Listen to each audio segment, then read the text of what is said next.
동물과 식물은 생명이라는 공통점이 있지만 이 둘을 구분하는 가장 큰 차이점이 있습니다. 그건 바로 동물은 움직일 수 있고 식물은 움직일 수 없다는 점인데요. 동물과 식물 두 단어의 뜻을 그대로 풀어봐도 동물은 움직일 동의 만물 물자를 하고 있고 식물은 쉼을 시계 만물 물자를 하고 있습니다. 그런데 당연한 것처럼 여겨지는 이 기본적인 상식을 깨뜨린 어이없는 식물이 있었는데 얼핏 보면 평범한 씨앗처럼 생긴 이 식물의 이름은 멕시코 점프콩. 이 친구는 식물임에도 불구하고 마치 동물처럼 스스로 움직이며 자신이 살아있다는 것을 증명하고 있습니다.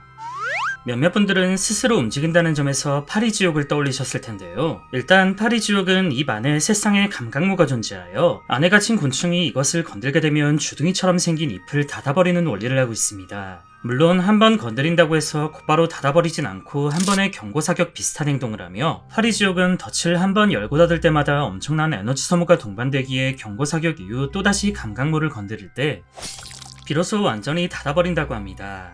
그런데 처음에 말씀드린 이 멕시코 점프콩 같은 경우 딱 봐도 맨들맨들해 보이는 겉모습에 감각모 따윈 눈 씻고 찾아봐도 보이지 않는데 사실 이 식물의 정체는 어떤 곤충의 집, 콩처럼 보이는 이 식물은 살아있는 누군가의 집이라고 할 수 있습니다.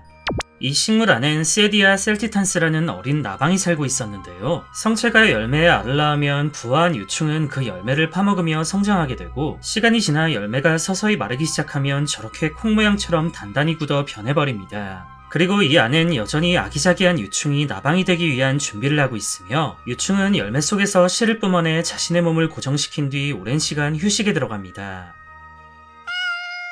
도대체 왜 유충이 열매 속에 갇혀 있을까 의문이 드시겠지만 이건 생각보다 꽤 참신한 생존 전략이었는데요. 나방의 삶에 있어 가장 생명에 위협이 되는 시기는 바로 번데기 시기. 얘네들은 이 딱딱한 집에 숨어들면서 풍부한 영양분을 섭취하는 것뿐만 아니라 천적으로부터 자신의 가장 위험한 시기를 견뎌냅니다.